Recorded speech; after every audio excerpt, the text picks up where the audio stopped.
আমি আল্লাহর কাছে দোয়া করি ওনাকে পাস করাই, আল্লাহ হেফাজত করুক, সুস্থ রাখুক। আপনারা সবাই মিলে একত্র হয়ে ওনাকে সবাই ভোট দিবেন। যারা ভোটার না, আল্লাহর কাছে দোয়া করবেন, হে আল্লাহ উনি আমার চাচা হোক, দাদা হোক, যাই হোক, ওনাকে তুমি জয়যুক্ত করো। এর আগেও অনেক লস খাইছে, অনেকেই করছে, তিনি বলছে এটাই শেষ। আল্লাহর কাছে সবাই বলবেন এটাই যদি শেষ হয়ে থাকে তাহলে জয়যুক্ত করে যাতে শেষ হয়। কি বলেন আপনারা, ঠিক নাকি? আর আরেকটা কথা, এখানে যে আমার এই যে বড় বাবাজি, উনি আমারও খুব সম্মান করে ছোট হিসাবে, আমি ওনার খুব সম্মান করি। আল্লাহ ওদেরকে সবাই সব কটা ভাইকে সুস্থ রাখুক। তা আরেকটা কথা হচ্ছে যে কিছুক্ষণ আগে বইলে গেল যে 500 টাকা আজকে খাইলে তারপরেও কিন্তু বাড়িতে যায় খাইতে হবে, এটা কিন্তু বাস্তব।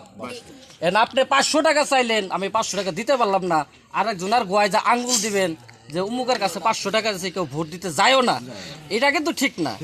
এটা কিন্তু আল্লাহও সহ্য করবে না যে ওই লোকটা তোর 500 টাকা দেয় না দেখে তুই ওর এলাকার ভোটার হয়ে তুই ভোটার দিলি না, এটা কিন্তু ঠিক না। টাকা পয়সা কিন্তু হাতের ময়লা, টাকা পয়সা কিন্তু হাতের ময়লা।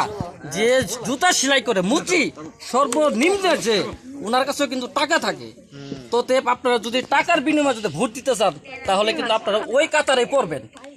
আমার কথায় রাগ করেন না, ওই কাতারও কিন্তু আপনারা পড়বেন, বিষয়টা বুঝছেন?